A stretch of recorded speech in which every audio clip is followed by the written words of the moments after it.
Brian was running away. He dumped his laundry basket into the trunk of his car, wrapped his computer in a towel, and stuffed it underneath a mixture of dirty and clean clothes, and took off north. His college midterms went poorly, and the paper he wrote for the world philosophy class was just dreadful. He was tired and hadn't slept in a very long time. Life had gotten to be too much lately, and he had enough of it. He drove into the night. He liked staring into the passing lights. It was easy to lose oneself in the monotony of the highway in the dark. Nothing to really see, just the passing headlights, reflectors, and the lit highway signs. He drove most of the night. In the gray pre-dawn, he noticed a small billboard for the rest stop, offering a hot cup of coffee. Without making a conscious decision, Brian found himself turning off on a small side road and then into a parking lot of a medium-sized diner. Quite a few cars were already parked in a cluster around the front entrance. Soft yellow lights spilled out of the curtained window. Brian parked his car in the closest spot he could find and walked into the diner.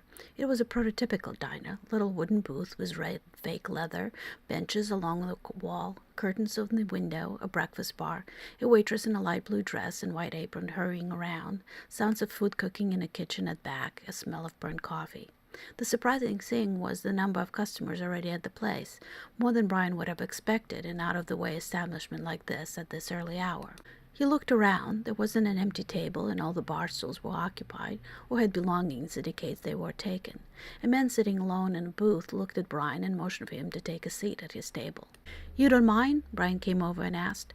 The man wore a casual shirt, no tie. He looked tired as he clutched his steaming cup of coffee. He indicated for Brian to sit opposite him.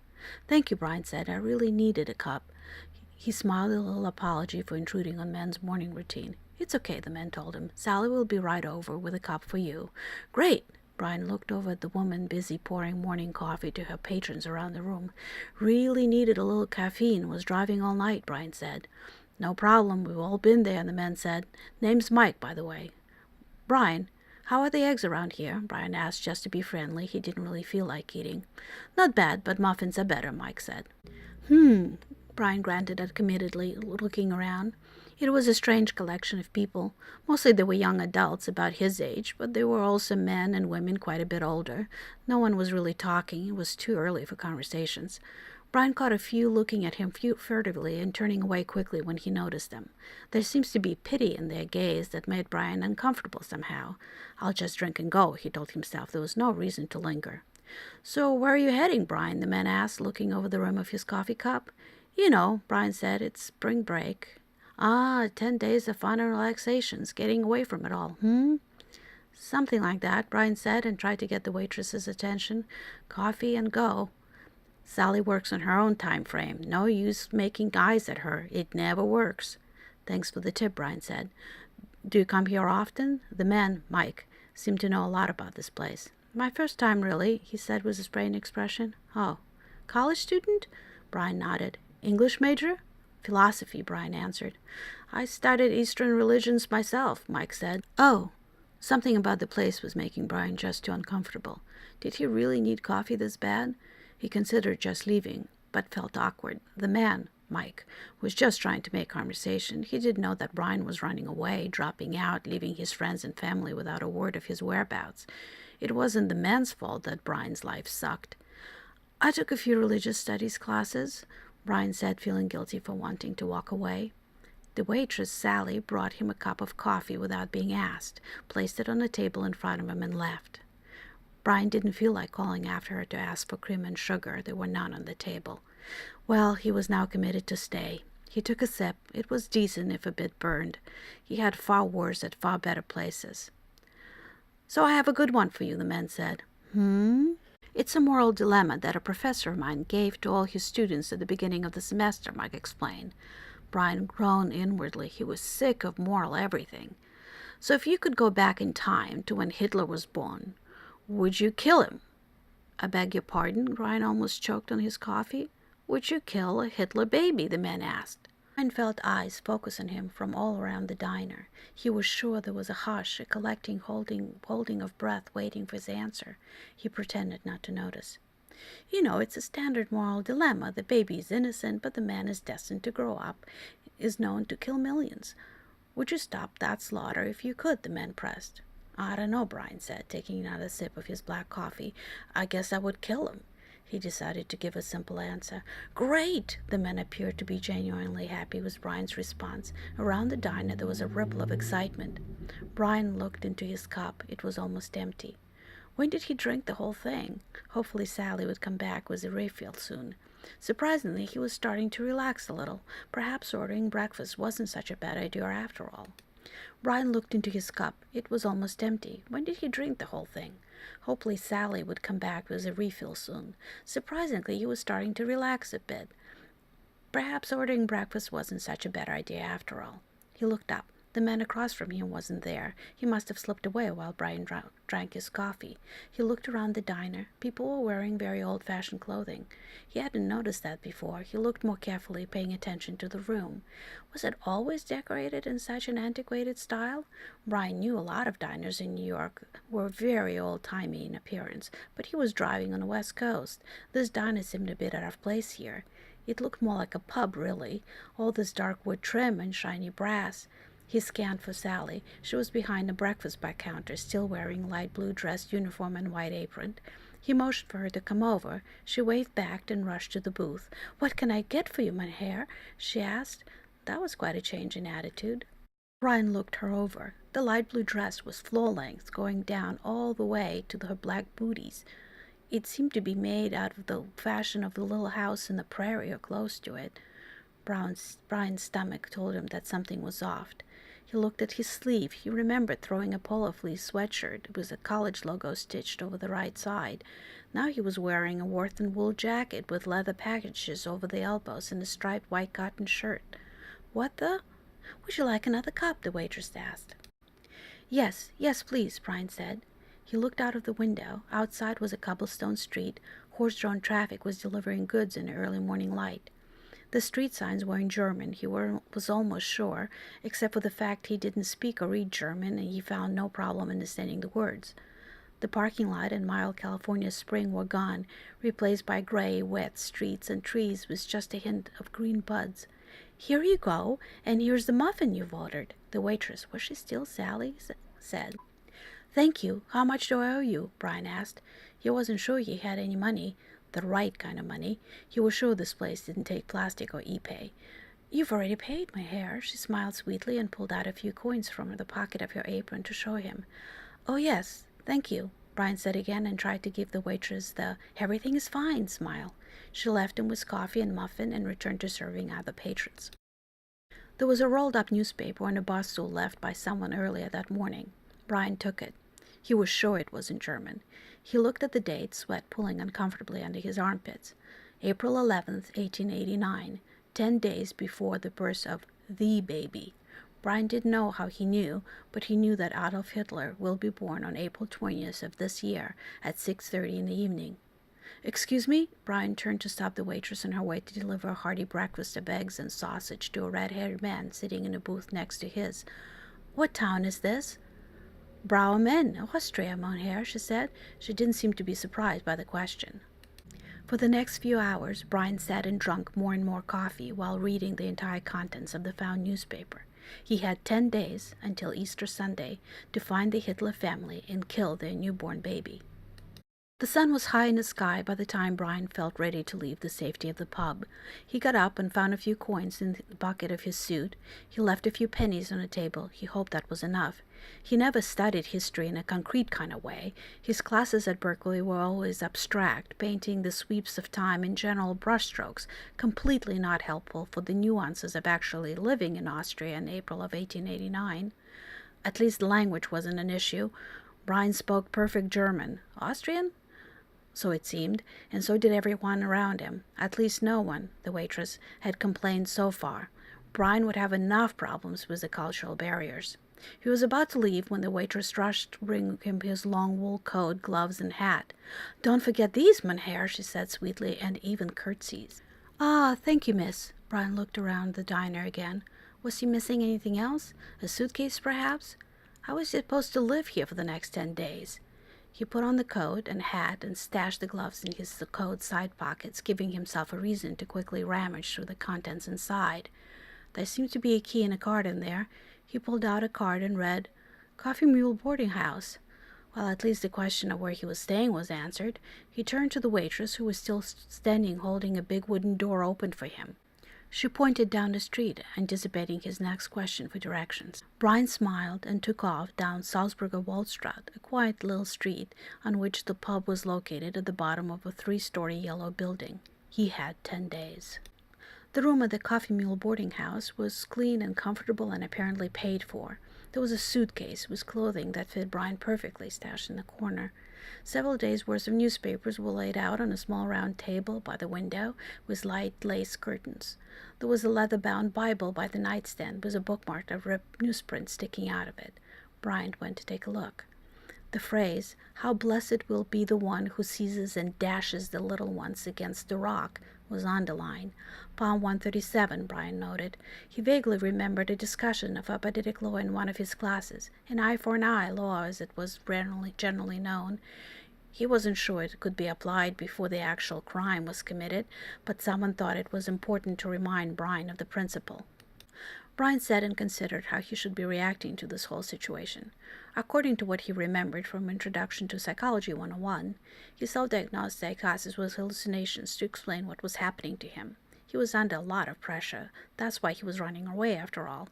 But when psychology professor talked of hallucinations, he didn't make him seem so real, and what Brian was experiencing was very real indeed.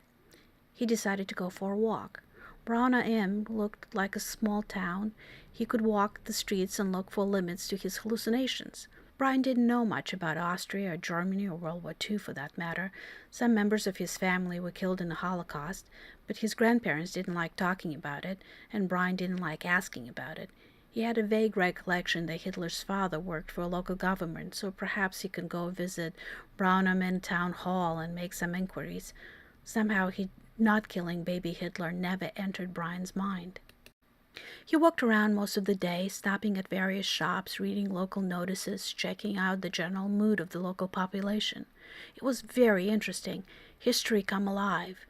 Brian was proud of his imagination. If he was crazy in a very creative way. He returned to the pub where he first arrived for supper. He ordered sausage and cabbage. The waitress, the same one, brought him more black coffee and a big slice of black bread and a sizable dollop of butter was his order. It was excellent, one of the best meals Brian had in months. He slept well in his clean white room down the street and returned to the pub for breakfast and again for his evening meal, having explored the town some more. He noticed that some of the customers in the pub were regulars. There was a family of 5 and a man with a bright orange facial hair he had seen the day before. Brian tried to listen to the conversations around him. The economy wasn't good, apparently. He figured people from all time periods grumbled about finances, and the local government wasn't keeping the streets as well maintained as it used to. Again, the same refrain as in Brian's time. People would always complain about potholes, he thought. You'd think the governments would learn what pissed their citizens off. The orange-haired man thanked the waitress and asked something about renting one of the rooms above the pub. So this was a boarding house, too. The waitress said that all the rooms were taken. There was a family with a pregnant mother within days of giving birth living in one of the rooms that man wanted to rent. The waitress explained that this was why it seemed that the family had left, but in fact they were just preparing for the birth of their 4th child. Having gotten the cause of no vacancy, the man left to look for a room elsewhere. He called the waitress over. "I heard you speaking with that man. You mentioned a pregnant woman?" Brian figured that in a small town like this, there just couldn't be too many women close to giving birth. He believed that his imagination would have placed them conveniently close to the one woman he was interested in. Why make it difficult? His mind would crack in convenient ways, Brian reasoned. "Frau Clara Hitler," the waitress told him. "We've been letting rooms to the Hitler family for a few years now. Herr Louis Hitler works as a customs official at the German border, just a few streets over."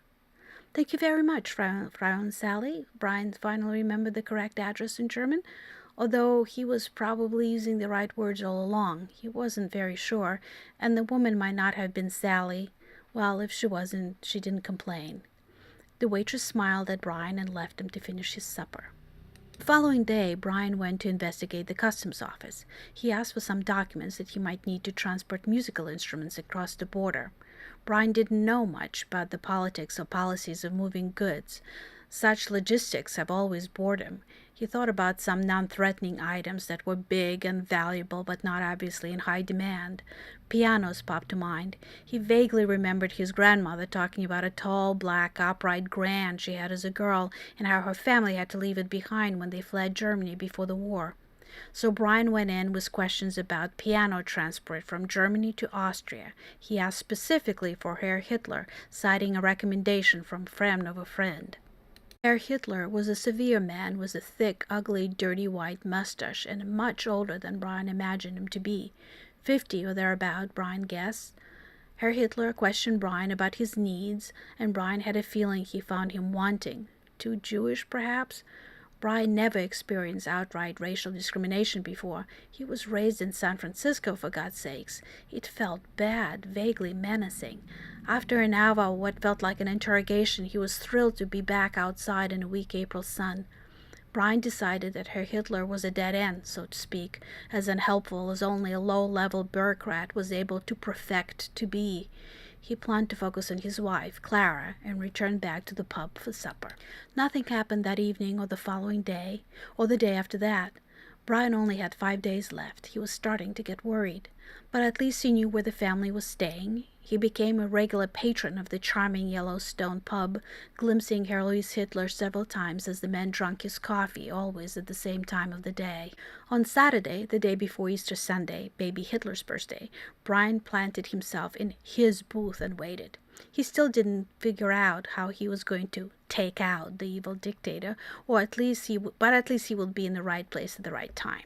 He sat and read the newspaper, alternating between ordering plates of sausages and some sweet pastry thingies. He also drank beer. With each passing hour, he was getting more and more nervous, and alcohol courage was all he had an easy access to. The beer was very good, and so were the sausages. Everything was really good. Who knew German food had flavor? By evening, nothing happened, and Brian went back to his room and coffee mule. The pub was supposed to be closed on Easter Sunday. People went to church around here. Brian went too, and spotted Herr Hitler and a couple of his kids there. Just after noon, somebody rushed in to get the Hitlers. It's happening, Brian thought, and followed the family back to the pub. He told Fraulein Sally, or whatever her name was, that he was a medical student and offered his services. The waitress patiently explained that it was very difficult to convince the doctor to come on Easter Sunday, but babies came when they came, and there was no way to ask Frau Clara Hitler to keep her legs together until Monday. Brian agreed. The doctor, a thin, bespectacled man in a black suit and carrying a big black leather doctor's bag, arrived around 3 in the afternoon. Thank goodness Brian didn't have a clue about delivering babies other than boiling water, which he asked Sally to do already. Still, he was in a position to do the deed he came here to do. He hoped his mind was happy and ready to release him from his psychosis as soon as the baby died. Herr Hitler spent the afternoon in the pub's bar, drinking beer slowly and deliberately. Some women took his other 3 small children and cared for them in another room at the inn somewhere. Brian, as a doctor-to-be, was allowed in a bedroom where Clara Hitler was attended by a real doctor. Brian had never seen a birth of a child. Sure, he was well educated, knew how it worked, but it was very different in real life. Clara, a woman about half the age of her husband, that made her just a few years older than Brian, was in a lot of pain. There were no drugs, no anesthesia, no epidural, just pain. At some point, Brian felt like he was on the verge of vomiting from empathy. He stepped out of the bedroom, pretending to get a glass of water for the doctor. There was a reason he never wanted to go into medicine or biology or even chemistry. Brian just couldn't handle the gore and the suffering, and human birth had plenty of both. Baby Adolf arrived in this world at 6:30 in the evening, right on time. Brian was completely spent physically and emotionally. How do the doctors do it? The baby was taken away and washed while the doctor attended to Clara. She needed a few stitches or something. Brian left the bedroom. He was definitely suffering from PTSD, or will suffer. He will probably never have sex again, he decided. Probably. He went to find the baby. It was red and wrinkly, a patch of dark hair standing like a brush from the top of its little head. The older woman was washing him in a metal basin. The baby cried. It was a strange cry, a new baby cry. It sounded like it wasn't able to breathe and cry at the same time, so there was a strange interruptions in the pathetic sounds. It was completely helpless. Brian watched. This baby will kill over 40 million people in just a few decades. It was an evil thing. The world would be a different, better place if it never existed. But it was so pathetic, so helpless. As hard as Brian tried to see the darkness in this crying proto-human, he couldn't find it. It didn't turn evil yet. Not yet. The woman said something to him, and Brian tried to focus on her words. She wanted him to hold the child while she went to get the doctor. She was worried about something. Brian took the baby wrapped in a white sheet. It looked purplish, bluish. This was the moment. He was alone in a room with it. The baby was already having problems breathing. He just needed to hold it tight, little face pressed against his body. A moment or two and it will be all over.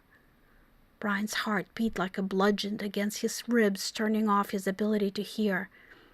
He bent down and started to administer the CPR. Cupped the little face and forced the air into a child's mouth, and then pressed his little chest to keep his heart going. Then again and again and again. The doctor ran in and took baby Hitler from Brian. It was going to be okay, he said. Brian fainted. He came to at the breakfast bar. The waitress Sally was pouring him another cup of coffee. People around him were looking at Brian with sympathetic understanding. They were wearing California casual clothing, mostly jeans and t-shirts and sweats. Quite a few had their school logos on their chests. The door opened and the woman walked into the diner. She looked disheveled and tired, like she had been driving for a long time. Her cap had USC logo embroidered onto it. She looked around. There were no empty tables. An older woman motioned for the girl to join her, inviting her to share the booth. The young woman walked over and sat down. Sally brought her a cup of coffee. Brian looked at her with deep sympathy. He caught others sharing the same look. Perhaps she was the one.